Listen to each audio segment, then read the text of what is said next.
So yun nga guys, naiwan ko nga yung cellphone ko kanina sa bahay, kaya sinundan nga ako nila mama dito sa lakuan ko.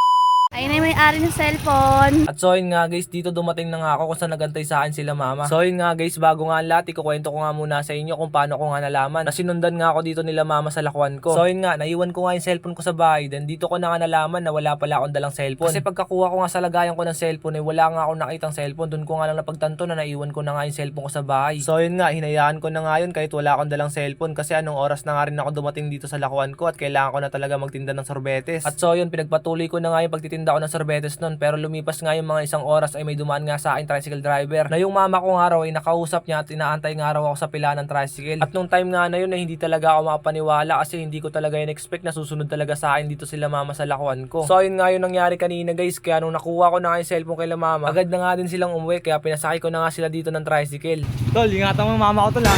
Tol. Mama ko yan tol. So yun nga guys, dito nga sumakay na nga sila mama sa tricycle at pauwi na nga sila ng mga oras na to. Tol, ingat. Nakaya, salamat.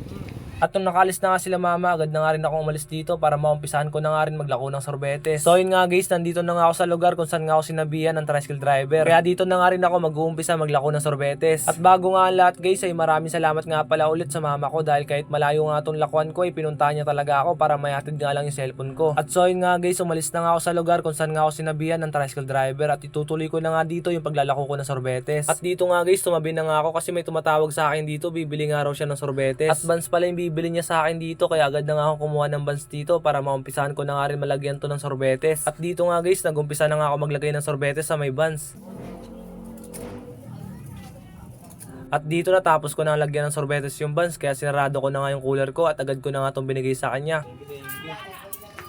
At pagkatapos ko nga mabigyan ng sorbetes yung bumili sa akin, meron nga ulit sumunod sa akin ditong bumili. Halagang 10 pisong sorbetes naman, kaya dito agad ko na nga inumpisahan magtakal ng sorbetes. At dito nga guys, natapos na nga ako magtakal, kaya agad ko na nga itong binigay sa bumili sa akin. Shoutout kila kuya guys.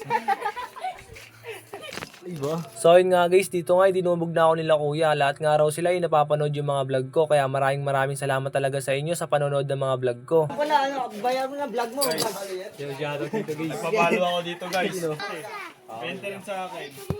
At so yun nga guys, yung binibili nga sa akin dito ni kuya ay halagang 20 pesos na nakalagay sa buns. At kaya dito agad ko na nga rin inumpisahan magtakal ng sorbetes. At shoutout nga muna sa bumibili sa akin dito, solid followers ko nga raw siya. Kaya maraming salamat nga ulit sa'yo kuya sa pagsuporta sa akin. Napalo ko, lagi ako Ay, salamat kuya.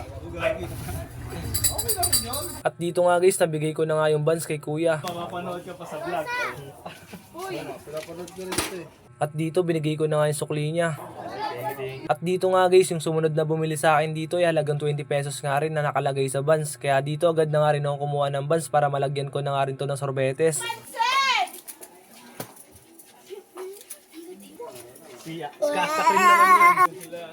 At dito nga guys, natapos na nga ako magtakal ng sorbetes, kaya agad ko na nga itong binigay kay kuya. At so yun nga guys, hanggang dito na nga lang po muna itong vlog ko na to. Maraming salamat nga ulit sa inyo dahil umabot po kayo hanggang dito.